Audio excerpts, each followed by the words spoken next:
Hello students, welcome to SB institute. আজকে অধ্যায় ভিত্তিক ক্লাসের শতকরার পার্ট 2 নিয়ে চলে এসেছি। তোমরা যারা আগের দিন ক্লাস দেখেছো তারা জানো শতকরা পার্ট 2 আমরা শিখেছি। সেখানে শিখেছি শতকরা কি রকম জিনিস এবং কিভাবে করতে হয়, এবং শতকরার কিছু বেশ কয়েক রকমের অঙ্ক নিয়ে আমরা আলোচনা করেছি। সেই অঙ্কগুলো বিভিন্ন পরীক্ষাতে কিন্তু আসে এবং আমরা সেগুলো সম্বন্ধে খুব ভালো করে কনসেপ্ট একদম পরিষ্কার করে বুঝে নিয়েছি। এইবার কথা হচ্ছে, যারা এই ভিডিওটা দেখোনি তারা চ্যানেলে গিয়ে অবশ্যই দেখে এসো পার্ট 1, তাহলে পার্ট 2 বুঝতে কিন্তু তোমার অনেক সুবিধা হবে। তো দেখে নেবো আজকে পার্ট 2 তে কি কি অঙ্ক রয়েছে। তো দেখো, প্রথম অঙ্ক দিয়েছে কোন সংখ্যা 26.23% 164 হলে সংখ্যাটি কত। আচ্ছা, আমাকে কি বলেছে, বলছে কোন সংখ্যার 26.23%। আচ্ছা, তার মানে এই কত পার্সেন্ট, এই যে মিশ্র ভগ্নাংশটা রয়েছে, এই মিশ্র ভগ্নাংশটাকে সবার আগে আমি কি করব, আগে অপ্রকৃত ভগ্নাংশ আমি করে নেব। তারপরে তাহলে 26.23, আচ্ছা 26.23 মানে কত, আচ্ছা 26 গুণ 3 যোগ 2, তাহলে 3 6 18 8 হাতে 1, 3 2 6 রাখে 7, 78 8 2 যোগ করলে হয় 80, তাহলে 80/3%। আচ্ছা, 80/3% হলো আমার কি, তাহলে বলেছে এই এত পার্সেন্ট মানে 164। আমরা সব সময় জানি একটা পূর্ণ সংখ্যা মানে হলো 100%, মানে কি 100% হলো একটা পূর্ণ সংখ্যা। তাহলে এখানে দেওয়া আছে 80 পূর্ণ, এই 80/3% মানে হলো 164। তাহলে বের করবো কি 100% মানে কত। যদি আমরা বের করতে পারি তাহলে বের করে ফেলতে পারবো যে সঠিক উত্তরটি কত হবে। তাহলে কি লিখবো, 80/3% মানে হলো 164। তাহলে 1% মানে হলো কি 164/80/3, আর 100% মানে হলো 164 গুণ 100 বাই, এবার নিচেরটা দেখো খেয়াল করে, এই 80/3 আছে তাই না। আচ্ছা, 80/3 নিচে থাকলে কি হয়, এই 3টা নিচের 3টা উপরে চলে যায় আর 80টা নিচেই পড়ে থাকে। তাহলে আমরা কিন্তু সেটাই লিখবো, 3টাকে উপরে লিখবো আর 80টাকে নিচে লিখবো। তাহলে এখানে 0 0 কাটাকাটি করলাম, দেখো 4 দিয়ে কাটলে 4 দুগুণে 8, 4 দিয়ে কাটলে পুরোটাকে 4 4 16, 4 1 4। আচ্ছা, 2 দিয়ে যদি 10কে কাটি হয় 5। আচ্ছা, তাহলে এখানে কি কি পড়ে থাকলো একটু দেখি। এখানে পড়ে থাকলো 41 গুণ 5 গুণ 3। আচ্ছা, 41 3 আর 5 গুণ করলে কত হয়, 5 1 5, 4 5 20, মানে 205, তার সাথে 3 গুণ মানে 615। তাহলে অপশন বি হয়ে যাবে সঠিক উত্তর। তোমাকে যে পার্সেন্টেজই বলে দিক না কেন, তোমাকে যদি বলে দেওয়া থাকে যে এই পার্সেন্টেজটা মানে এত, তাহলে পূর্ণ সংখ্যাটা কত সবসময় মনে রাখবা যে পূর্ণ সংখ্যা মানে হলো সবসময় 100%। আচ্ছা, সবসময় যে শুধুমাত্র পুরো সংখ্যাটা বের করতে দেবে তা নয়, এমনও হতে পারে যে বলে দিল সেই সংখ্যাটা 60% বের করতে পারে, বা সেই সংখ্যাটা 40% কত বের করতে হতে পারে, বা এমনও হতে পারে সেই সংখ্যাটার 125% 150% কত হবে সেটাও আমাকে বের করতে হতে পারে। তো সেগুলো কিভাবে করব, ঠিক একই রকম ভাবে আজকে এখন যা করলাম ঠিক একই রকম ভাবে তখন এই 100% না বের করে আমরা কি 150 180 90 যা বলবে সেই পার্সেন্টেজটা কিন্তু বের করবো শুধু। তাহলে বোঝা গেল এই অঙ্কটা এইভাবে খুব সহজে করে ফেলবো। তারপরে দেখি, বলেছে 1 টনের কত শতাংশ 1 কুইন্টাল 25 কেজি। আচ্ছা, সবার আগে টনের হিসাবটা বল, টনের হিসাবটা কেমন হয় যারা জানো অবশ্যই কমেন্টে জানাও, অবশ্যই কিন্তু কমেন্ট করতে ভুলো না। তাহলে দেখো, এই 1 টন তো এই 1 টন জানতে গেলে আমরা আগে জানি 1 কুইন্টাল হলো 100 কিলোগ্রামে 1 কুইন্টাল। তাহলে 1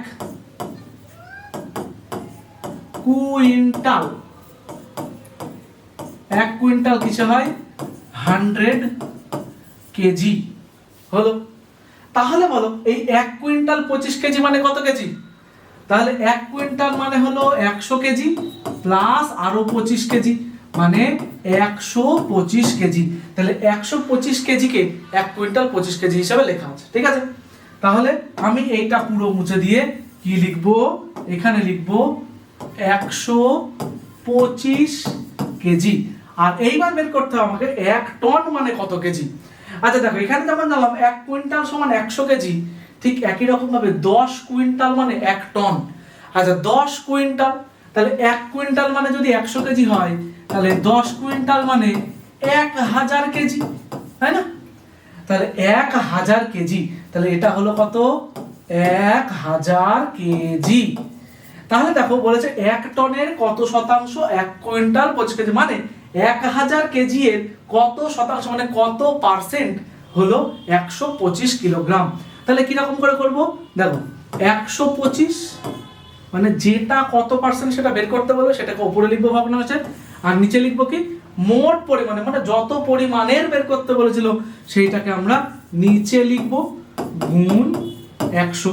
দেখো নিচের 3টে শূন্য, আচ্ছা 3টে শূন্য তো কাটবে না, 2টো শূন্য, উপরে 2টো শূন্য পড়ে থাকলো কি 125/10, মানে নিচে একটা শূন্য মানে কি উপরে 1 ঘর 1 দশমিক, মানে 12.5। তাহলে 12.5 মানে হলো 12 পূর্ণ 1/2, এটাই তো 12.5। তাহলে 12.5 আর 12 পূর্ণ 1/2 কিন্তু একই টার্ম, ঠিক আছে? তাহলে এভাবেও করা যায়। আবার তুমি এমনও করতে পারো যে দেখো দেখিয়ে দিই, 1000 কেজি এর x% সমান সমান 125 কিগ্রাম হলো।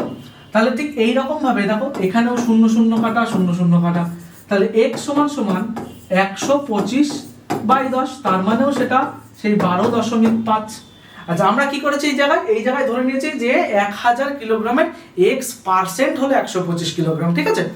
দিয়ে এইভাবে করলাম, দিয়ে x এর মান বের করলাম, দেখো 12.5%ই হলো।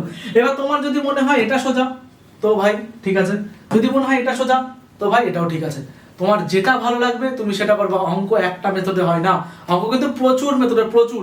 তোমার যদি কনসেপ্ট ক্লিয়ার থাকে তুমি নিজে মেথড তৈরি করে ফেলবে। আচ্ছা পরবর্তী অঙ্ক দেখবো আজকে কি বলেছে। বলছে কোন সংখ্যার 12.5% 20 হলে সংখ্যার 60% কত? এই প্রথম অঙ্কটা করতে গিয়ে আমরা কি বলছিলাম যে কখনো কখনো সংখ্যাটা পুরো বের করতে নাও দিতে পারে, কখনো দেখা গেল হয়তো সংখ্যাটা 60%, কখনো 80%, কখনো 90%, বা কখনো 120, 150 সব পার্সেন্টেজ বের করতে দিতে পারে। ঠিক এই অঙ্কটাতেই তাই হয়ে গেল। কি হলো? বলেছে সংখ্যার 12.5% 20 হলে 60% কত? তাহলে আমরা কিন্তু 100% করে সংখ্যাটা বের করতে যাবই না, বোঝা গেল? তাহলে কি করব দেখি, লিখবো 12.5% কে আমরা 12.5 হিসাবে লিখলাম, 12 পূর্ণ 1/2 আর 12.5 কিন্তু একই হয়। তাহলে 12.5% মানে কত? 20। তাহলে 1% মানে কত? 20/12.5, একদম প্লেন ঐকিক নিয়ম করছি। তাহলে 60% মানে কি 20 গুণ 60/12.5। আচ্ছা এই দশমিক তুলতে হবে তো, দশমিক তোলার জন্য উপরে একটা শূন্য লিখলাম, দশমিক উঠে গেল। আচ্ছা 5 দিয়ে কাটলে কত হয়? 25 হয়। 5 দিয়ে কাটলে 2 হয়। আচ্ছা 5 দিয়ে যদি কাটি 4 5 20, 5 দিয়ে যদি কাটি 5 5 25, আবার 5 দিয়ে যদি 60 কে কাটি 5 12 60। তাহলে কি কি পড়ে থাকলো? 4 গুণ 12 গুণ 2, এইটা পড়ে থাকলো।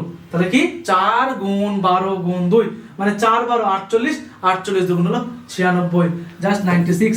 অপশন সি আমাদের সঠিক উত্তর হয়ে গেল, আমার অঙ্ক শেষ।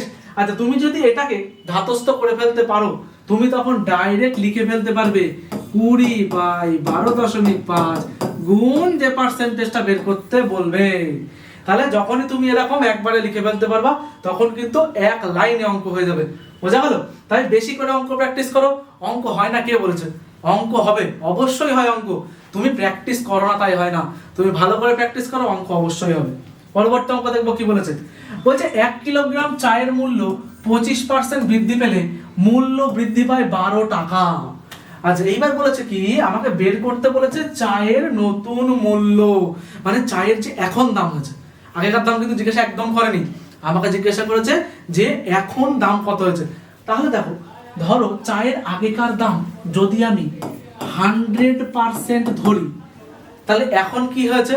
এখন হয়েছে চায়ের মূল্য 25% বৃদ্ধি পেয়েছে, মানে বেড়ে গেছে 100 টাকায় 25 টাকা বেড়ে গেছে, মানে এখন নতুন দাম কত হয়েছে? তাহলে 125% হবে নতুন দাম। আর এটা ছিল কি আগের দাম, এটা ছিল আগের দাম, আর এটা হলো কি নতুন দাম। এইবার দেখো একটা কথা বলেছে মূল্য বৃদ্ধি পেলে বৃদ্ধি পায় কত, 12 টাকা বৃদ্ধি পায়। এই যে পার্সেন্টেজটা বেড়েছে না, পার্সেন্টেজটা বেড়েছে কেন, 12 টাকা বেড়েছে তাই। তাহলে আমি তো বলতে পারি একটা জিনিস ভালো করে দেখো, যে পয়সার দুটো নতুন দাম আর পুরনো দামের ডিফারেন্স হলো 12 টাকা, আর পুরনো আর নতুনের পার্সেন্টেজের পার্থক্য হলো 25%। তার মানে আমি বলতে পারি না 25% মানে 12 টাকা, বলতে তো পারি। তাহলে ঠিক আগেরটার মতো দেখো, 25% মানে 12 টাকা। আচ্ছা আমাকে বের করতে কি বলেছে এটা দেখতে হবে, কারণ এখানে তো বলে দেয়নি 60% বের করো বা 100% সংখ্যাটা বের করো। আমাকে বলেছে চায়ের নতুন মূল্য। আচ্ছা নতুন মূল্য কত পার্সেন্ট, এই যে দেখেছিলাম 125%। তাহলে 125% মানে কত টাকা সেইটা আমরা বের করবো। দেখো তাহলে 1% মানে হলো 12/25, আর 125% মানে হলো 12 গুণ 125/25। আচ্ছা 25 দিয়ে 125 কে কাটলে 5 25 125 হয়, আর 12 গুণ 5 মানে 5 12 60। তাহলে দেখো অপশন বি নতুন মূল্য বলেছে বলে আমরা কি করলাম, 125% মানে কত টাকা সেইটা আমরা বের করে দিলাম, তাই না। এইবার যদি আমাকে বলতো আগের মূল্য কত, আগেরটা, আচ্ছা আগেরটা মানে ভাই কোনটা, 100%। 100% যদি করি তাহলে কিন্তু আগেরটাও বেরিয়ে যাবে, তাই না। তাহলে এইভাবে করবা, খুব সোজা, একদম ইজি, একদম ইজি, একদম ইজি। এইসব অঙ্ক একদম চোখে দেখলে দেখার সাথে সাথে বেরিয়ে যাবে কিভাবে হবে আর কিভাবে হবে না, কিভাবে করলে তাড়াতাড়ি হবে, এবং তুমি পরীক্ষায় অ্যাটেন্ড করে দিয়ে চলে আসতে পারো সঠিক উত্তর একদম। পরবর্তী অঙ্ক দেখবো কি বলেছে, বলেছে একটি পাত্রে দুধের পরিমাণ 15%, অন্য পাত্রে দুধের পরিমাণ 5%, প্রথম পাত্রের 7 অংশের সঙ্গে দ্বিতীয় পাত্রের 8 অংশ মিশ্রিত করলে নতুন মিশ্রণে দুধের শতকরা হার কত। আচ্ছা ভালো কথা, তো ব্যাপার আছে, তো তোমার বাড়িতে অনেকে দুধ না ঘষে দুধ দিয়ে যায়, তাই না। তো দুধ দিতে গিয়ে দেখো না অনেক সময় ধরা পড়ে যায় ঘোষ কি করে, যে একটা একদম খাঁটি দুধ একটা বালতিতে আর একটা বালতিতে কি জল মেশানো দুধ দিয়ে দুটো করে মিশিয়ে দেয়, তাই না। তাহলে ঠিক সেই ধরনেরই ঘটনা। তো যাই হোক, রাগ করো না কেউ। বলেছে একটি পাত্রে দুধের পরিমাণ 15%, অন্য পাত্রে দুধের পরিমাণ 5%, প্রথম পাত্রে 7 অংশের সঙ্গে। তাহলে দেখো প্রথম পাত্রে কতটুকু, 7 অংশ। আমার কাজ কি, এই 7 অংশের মধ্যে কত পার্সেন্ট দুধ আছে, ঠিক আছে, সেইটা আমি বের করব। তাহলে 7-এর মধ্যে আমাকে বলেছে 15%, তাহলে এইটুকু পরিমাণ তো দুধ আছে, তাই না, এইটুকু পরিমাণ দুধ আছে প্রথম পাত্রে। তারপরে বের করব কি বলেছে, দ্বিতীয় পাত্রের 8 অংশ। আচ্ছা দ্বিতীয় পাত্রে দুধের পরিমাণ কত, এই যে 5%। তাহলে দ্বিতীয় পাত্রে দুধের পরিমাণ হলো কত, 8 অংশের 5%, ঠিক আছে। তাহলে এটা হলো মোট দুধের পরিমাণ। আচ্ছা পার্সেন্টেজ শতকরা বের করতে গেলে কি করতে হয়, যার শতকরা বের করছি সেটার পরিমাণ বাই মোট মিশ্রণের পরিমাণ গুণ 100, ঠিক আছে। তাহলে এইটা হলো প্রথম পাত্রে দুধের পরিমাণ, এইটা হলো দ্বিতীয় পাত্রে দুধের পরিমাণ। তাহলে এইটা হলো যোগ করে দিলে মোট দুধের পরিমাণ বেরোবে না, মোট দুধের পরিমাণ বেরিয়ে যাবে, বাই লিখবো কি মোট মিশ্রণের পরিমাণ। তাহলে মিশ্রণের পরিমাণ কত, একটা পাত্রে ছিল 7, একটা পাত্রে ছিল 8, তাহলে 7 যোগ 8 হলো মিশ্রণের পরিমাণ, তাই না। তার সাথে 100 গুণ করলে তো আমরা জানি শতকরা বেরিয়ে যায়, তাই তো। তাহলে বেরিয়ে গেল শতকরা। এইবার দেখো কি করে সমাধান কি করে হবে, 7 15 105/100 প্লাস 5 8 40/100 বাই 7 + 8 মানে হলো 15 গুণ 100। আজ উপরে কত হলো, 145/100 বাই 15 গুণ 100। আচ্ছা এই বাই 100 তো নিচে নেমে যায়, একদিকে করলাম, তাহলে কি হবে 145/100 গুণ 15, তার সাথে এখানে 18 হবে না, এখানে 100, তো 100 গুণ 100। তাহলে দেখো উপরের 100 নিচের 100 কেটে গেল, কি পড়ে থাকলো 145/15। আচ্ছা 5 দিয়ে যদি যাই, 5 3 5 15, 5 দিয়ে গেলে 5 2 গুণে 10, 5 9 45 মানে কত 29/3। ভাগ করলে কত হবে, 3 দিয়ে, 3 9 27, 27 মানে 2 3 9 পূর্ণ 2/3 মানে অপশন সি হয়ে যাবে সঠিক উত্তর। আচ্ছা, এটা একটা বেশ বিশাল হেক্টিক প্রসেস, তো অনেকে সলভ করতে গিয়ে ক্যালকুলেশন করতে গিয়ে ভুল করে ফেলবে। তো এটাকে একটুখানি খুব সুন্দর করে ছোট্ট করে কিভাবে শর্টে করতে হয় কিন্তু জিনিসটা তোমাকে ভাই কিন্তু মনে রাখতে হবে, না মনে রাখলে কিন্তু ভুলে যাবে। তো আমি দেখিয়ে দিচ্ছি কীভাবে ছোট্ট করে করব। তার আগে এটা খুব সুন্দর করে একটু দেখে নাও, ভালো করে দেখে নাও, স্ক্রিনশট নিয়ে নাও। আচ্ছা, দরকার হলে ভিডিওটা পজ করো, পজ করে কিন্তু ভালো করে দেখে নাও। আচ্ছা, এবার কিন্তু আমি মুছে দেবো, এটা মুছে দিয়ে তারপরে করব। আচ্ছা, দিলাম মুছে এটা উপরের দিকটা। কিভাবে সমাধান করব দেখো, সমাধান এইগুলো সমাধান করতে গেলে একটা ছোট্ট পদ্ধতি আছে। আচ্ছা, এটা যা করলাম এইটারই একটা ছোট্ট রূপ। কিরকম? যে পার্সেন্টেজ যার সাথে, মানে যত অংশের যত পার্সেন্ট। আচ্ছা, 7 অংশের 15% মানে 7 গুণ 15, আর দ্বিতীয় 8 অংশের 5% মানে হলো কি 8 গুণ 5, দুজনকে যোগ করে বাই মোট অংশ মানে 7 যোগ 8, তাহলে কত হবে? এইটাই হবে কিন্তু উত্তর সমাধান করে। তাহলে 7 15 105, দেখো 5 8 40 বাই 15 মানে 145 বাই 15। আচ্ছা, এবার আমাকে একটা কথা বলো, এই দেখো এইখানটায় এসেছিল 145 বাই 15, এই দেখো এখানেও কিন্তু সেই 145 বাই 15 আসলো। তাহলে আমাদের কিন্তু সঠিক উত্তর অপশন সি 9 পূর্ণ 2/3। বোঝা গেল? তাহলে শর্টে করলে এইভাবে করে দেবে, একদম ইজি। যদি মনে থাকে, মনে না থাকলে আগের পুরো কমপ্লিট মেথড অবশ্যই করে দিয়ে চলে আসবে। পরবর্তী অঙ্ক এবং আজকে লাস্ট অঙ্ক দেখবো কি বলেছে, ঠিক আছে? আচ্ছা দেখো, বলে দিয়েছে যে পারিশ্রমিক 19% হ্রাস পাওয়ায় এক ব্যক্তির বর্তমান পারিশ্রমিক 27 টাকা, হ্রাসের পূর্বে ওই ব্যক্তির পারিশ্রমিক কত ছিল। মানে ধরো কারো ডিমোশন হয়েছে, হ্যাঁ, তো চাকরি করতে করতে কিছু না কিছু গন্ডগোল হয়েছে, দিয়ে ডিমোশন হয়ে গেছে। ডিমোশন হয়ে কি হয়েছে বলেছে 19% হ্রাস পেয়েছে পারিশ্রমিক, হলো।